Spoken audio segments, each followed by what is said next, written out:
ஓம் சக்தி.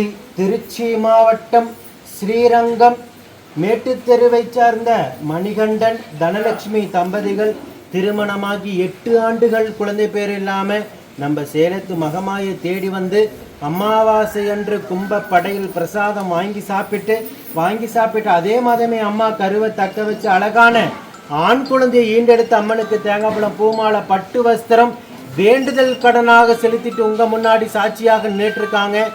இந்த குழந்தை அங்கத்தில் கழுவினி இல்லாமல் உடல் ஆரோக்கியத்தோடு வளர்ந்து கல்வியில் சிறந்து விளங்கி அவங்க குடும்பத்தை கட்டி காத்து கரைச்சத்துன்னு நான் வேண்டிக்கிறேன். இந்த வீடியோ பார்க்கின்ற பக்த கோடி பெருமக்களாகி நீங்களும் வேண்டிக்கங்க. 8 ஆண்டு காலம் அவங்க இருந்த கடும் தவ வாழ்க்கைக்கு முதல் மாதமே நம்ம சேலத்து மகமாயி மனமிறங்கி உயிருள்ள வரைக்கும் மறக்க முடியாத மழலை செல்வத்தை பிள்ளை செல்வத்தை அதுவும் ஆண் வாரிசாக கொடுத்துருக்காங்க.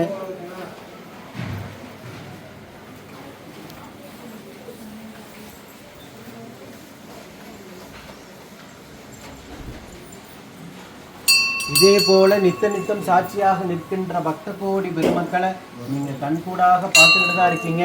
நம்ம சேலத்து மகமாயோடைய அற்புதங்களையும் அதிசயங்களையும் 8 ஆண்டு காலம் நீங்கள் இருந்த கடும் தவ வாழ்க்கைக்கு முதல் மாதமே அம்மா மனமிறங்கி கருவை தக்க வச்சுருக்காங்க. அந்த 8 வருஷம் நீங்கள் ஒவ்வொரு மாதமும் எதிர்பார்த்துக்கிட்டே இருந்திருப்பீங்க. இந்த மாதம் கரு தங்காதான்னு எதிர்பார்த்துட்டே இருப்பீங்க. நம்ம அம்மா ஆலயத்தை தேடி வந்து கும்பப்படையில் சாப்பிட்டு அதே மாதமே நாள் தள்ளி போய் கரு தங்கிருச்சுன்னு நீங்கள் செக் பண்ணப்போ அம்மாவை பற்றி என்ன நினச்சிங்க? அந்த தருணம் எப்படி இருந்தது உங்களுக்கு? சொல்ல வார்த்தை இல்லைன்னா சந்தோஷமா. ஏன்னா ஒவ்வொரு தம்பதிகள் வந்து கால் கடக்க காத்திருந்து 3 அமாவாசை வந்து சாப்பிட்ருக்காங்க. தொடர்ந்து 5 மாதம் 6 மாதம் தொடர்ந்து வந்து கால் கடக்க கண்ணீர் சிந்தி கையேந்தி மடியேந்தி இன்னும் அம்மா ஏன் எங்களுக்கு இன்னும் மனம் இறங்கலைன்னு கேட்டு வருத்தப்படுற தம்பதிகள் இருக்காங்க. ஆனால் 8 வருஷமாக நீங்கள் இருந்த கடுந்தவ வாழ்க்கைக்கு முதல் மாதமே மனம் இறங்கி அதுவும் ஆண் வாரிசாக கொடுத்துருக்காங்க. அம்மாவை பற்றி என்ன சொல்கிறீங்க? அம்மாவை பற்றி என்ன நினைக்கிறீங்க? உயிர் உள்ள வரைக்கும் அம்மாவுக்கு அடிமையாக இருப்பீங்க. சந்தோஷம். மக்களுக்கு என்ன உங்களை மாதிரி இருக்கின்ற தம்பதிகளுக்கு உங்களை போல வரம் கிடைச்ச தம்பதிகளும் இந்த வீடியோவை பார்ப்பாங்க. நம்ம அம்மாவை குழந்தை வரம் கேட்டு வர தம்பதிகளும் இருக்காங்க. அவங்களுக்காக நீங்கள் என்ன சொல்ல வரீங்க? நீங்கள் நம்பிக்கையோடு வந்தீங்க. அதே மாதமே மனமிறங்கினது போல உங்களை மாதிரி தேடி வர பக்தர்களுக்கும் தம்பதிகளுக்கும் அம்மா தாமதப்படுத்தாமல் மனமிறங்கி வரம் கொடுக்குன்னு நானும் வேண்டிக்கிறேன். நீங்களும் பக்தர்களுக்காக வேண்டிக்கோங்க. சந்தோஷமா. உங்கள் சொந்த பந்தம்லாம் என்ன சொன்னாங்க அம்மாவை பற்றி? இப்படி அம்மாவை பற்றி சொல்லியிருப்பீங்களே, இங்கே போய் தான் கருத்தாங்க. எங்களுக்கு வந்து ஹாஸ்பிட்டல்லாம் போனோம். நான் எங்கேயும் குழந்தை இருக்காது தத்தெடுத்து போங்கன்னு சொல்லி சரி நம்பி வந்தோம் வீடியோ பார்த்து. அதுக்கப்புறம் சொல்லி யாரும் நம்பலை. ஆனால் அதுக்கப்புறம் நாங்கள் 2 பேர் கூப்பிட்டு வந்தோம். அவங்களுக்கு கன்ஃபார்ம் ஆகிடுச்சுங்க. சந்தோஷமா. இப்போ எல்லாம் 4 மாதம் ஒருத்தர் 6 மாதமாக இருக்காங்க. சந்தோஷம். நம்பாதவங்களை பற்றி பிரச்சனை இல்லை. நம்பி வந்தவங்களுக்கு நீங்கள் சொல்லி வந்த 2 பேர் தம்பதி இவங்க இங்கே போய் தான் எனக்கு குழந்தை வரம் கிடச்சிச்சின்னு 2 தம்பதிகிட்ட சொல்லியிருக்காங்க. அவங்களும் வந்து இப்போது கரு தங்கி இருக்குன்னு சொல்லியிருக்காங்க. அது ரொம்ப சந்தோஷமாக இருக்குது, மகிழ்ச்சியாக இருக்குது. இதே போல் நித்தம் சாட்சியாக நிற்கின்ற பக்த கோடி பெருமக்களை நீங்கள் கண்கூடாக பார்த்துக்கிட்டு தான் இருக்கீங்க.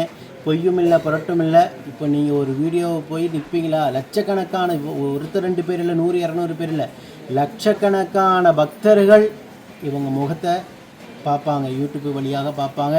இவங்க அக்கம் பக்கம் இருக்கிறவங்க, இவங்க ஊருக்காரங்க, சொந்த பந்தம் எல்லாரும் பார்ப்பாங்க. அப்படி இருக்கிற பட்சத்தில் ஒருத்தர் வந்து பொய்யா சாட்சியாக நிற்க முடியுமா? ஆயிரக்கணக்கான தம்பதிகள் வந்து நின்று இருக்காங்க. ஏழை பணக்காரங்க, கவர்மெண்ட் வேலையில் இருக்கிறவங்க அப்படின்னு இல்லாமல் எல்லா மக்களும் பயனடைஞ்ச அத்தனை மக்களுமே சாட்சியாக நின்றுட்டுருக்காங்க. இன்னொரு விஷயம் சொல்ல மறந்துட்டேன். இன்ஸ்டாகிராமில் என்னுடைய பிறந்தநாள் வீடியோ அப்லோட் பண்ணியிருந்தாங்க. அப்போ எல்லோருமே கமெண்ட்ஸ் பண்ணியிருந்தாங்க, வாழ்த்துக்கள் சாமின்னு சொல்லியிருந்தார். தம்பி மட்டும்தான் வாழ்த்துக்கள் ஆனால் என்னோட உயிர்னு சொல்லி போட்டிருந்தார். என்னப்பா எல்லாருமே வந்து வாழ்த்துக்கள் சாமின்னு போட்டிருக்காங்க, நீ மட்டும் என்னோட உயிர்னு சொல்லி போட்டிருக்கியே, என்னப்பா காரணம் அப்படின்னு கேட்டதுக்கு, ஆமாம் சாமி 8 வருஷம் நாங்கள் இருந்த கடும் தவ வாழ்க்கைக்கு முதல் மாதமே அம்மாவை தேடி வந்து உங்கள் கையால் கும்பப்பல்லு வாங்கி சாப்பிட்டு எங்களுக்கு ஒரு உயிரை அம்மா கொடுத்துருக்காங்க. அப்போ நீங்கள் எங்களுக்கு உயிர் தானே அப்படின்னு சொன்னதுக்கு, உங்களை உயிராக தான் நாங்கள் நினைக்கிறோம், அந்த மகமாய்க்கு மேலே உங்களை உயிராக தான் நினைக்கிறோன்னு சொன்னப்போ எனக்கு இந்த சந்தோஷத்தை தவிர வேறு எந்த சந்தோஷத்தை கொடி கொடியாக அள்ளி கொடுத்தாலும் இந்த சந்தோஷத்துக்கு ஈடாகாது.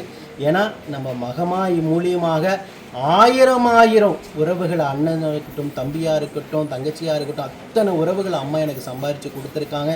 இவங்களை போல் உயிராக நினைக்கிற ஆயிரக்கணக்கான தம்பதிகள் இருக்காங்க. இந்த சந்தோஷத்தை விட வேறு எந்த சந்தோஷமும் என்னை சந்தோஷப்படுத்திடாது. ஓம் சக்தி பராசக்தி.